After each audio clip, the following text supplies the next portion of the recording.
anniversary. Happy anniversary.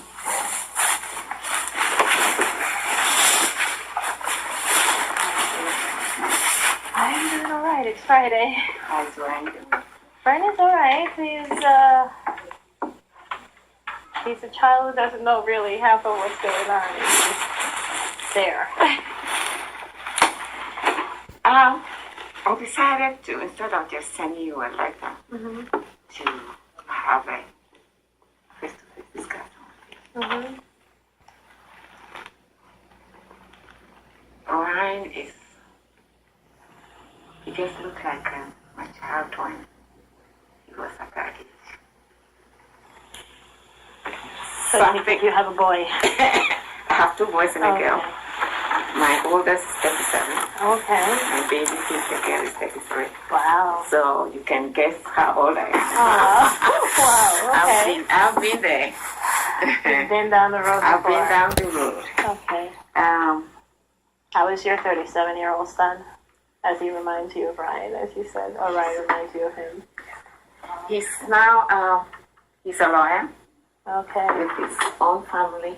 Those are his children. The lawyer that Mrs. Williams said Ryan one day will be, right? It's possible. That's why I want to see whether we can work together. Okay. That's what I've been asking and for. Help him. Okay.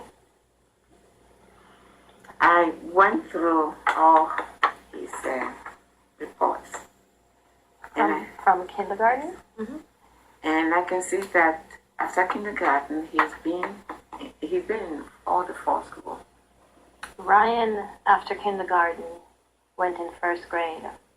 In 1st grade, with Mrs. Stevenson. Okay. Yes, he was in 1st grade. He was in kindergarten at Giblin. He was in 1st grade with Miss Stevens at Giblin. It was in 1st grade. General Ed? General Ed. It was in 1st grade that I found out from Ryan when I was bathing him that he was playing Candyland in school. What is Candyland? It's a board game. Okay. So I said to him, "Are you sure?" He said, "Yeah, I played." And he said the name of the gentleman. And it was in 1st grade. I asked Mrs. Stevenson, "Why is Ryan playing Candyland?" And it was in 1st grade with Mrs. Stevenson that I met her, as well as the gentleman who apparently Ryan was playing Candyland with, Mr. D'Angelo, who no longer works for the district. Effective that same year Ryan was in 1st grade, as of that June or whenever the school ended. And Mrs. Stevenson told me that Ryan is playing Candyland because another boy picked him to play Candyland. It's a peer program. So I said that I didn't send my son to play Candyland. And she said to me that it's a program fine if I don't want him to play Candyland or be out of the classroom. That's fine. And it was that same psychologist who was playing Candyland with my son said he didn't know who Ryan was. So, as you just addressed, the 1st grade is when everything got started. Okay. That's 1st grade. That was when he was 6 years old. That's when everything started. Okay. And then after that, with me asking to move my son from that school, that environment, with a psychologist who the district got rid of shortly after. Who was the psychologist? His name was D'Angelo, Mr. D'Angelo. Mr. D'Angelo.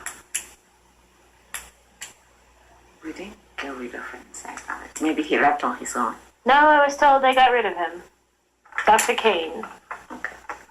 All right. And I was told that Giblin no longer will have psychologists in the school.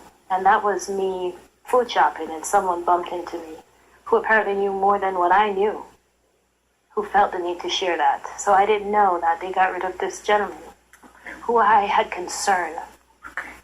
So let's move to 2nd grade. Where was he in 2nd grade? Ryan got moved by a bus pass. And if your normal process is to advise parent, the placement of their school district or school is changed on a bus pass, that's what I got in the mail. A bus pass that with a new school and a classroom. You asked for him to be moved. When I found out Ryan was playing Candyland, it had to have been December. Because the commercial was like a Toys R Us commercial. It had to have been December when I found out. And when I started to ask more, and when I went down to the school, literally in tears after being told by a man who's been playing candlelight with my kid, and I observed that the man is a homosexual, said he didn't know my son, it worried me even more. I went down here asking them to change my son. I was told my son cannot be changed. His school. You went. I went over there. Transportation. No, across the building where I registered him. Okay. And I said where I registered him, and I said to them, I want to change my school. The Latina lady in there said, you can't change a school, the principal has to be the one to approve. I said, principal has to change my son's school, the same principal who doesn't even know that my son is not in his classroom. He's playing Candyland with a man who told me he don't even know my son. She said, when I said that to her, she said, oh, her son is special, I'd go across the hall. That's when I met Glenn Stewart. He came out the door.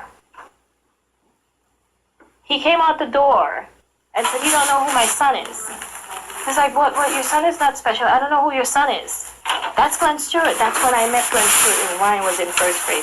And he testified he knew my son since first grade on November 30th. That you know, it's and I asked the man, and I asked, mistake by whom? By Glenn. No, he testified that he knew Ryan since first grade. And I asked him because I was curious to know how could Glenn Stewart know my son in first grade. I'm saying. And he clearly said to me he heard of Ryan. Because if Ryan wasn't special ed in first grade, he wouldn't now have known. Now you understand my blowout. Yeah. 3 years later. I hear you. 3 years later. So when he was moved and you got information through the bus pass, so he was moved to Archer.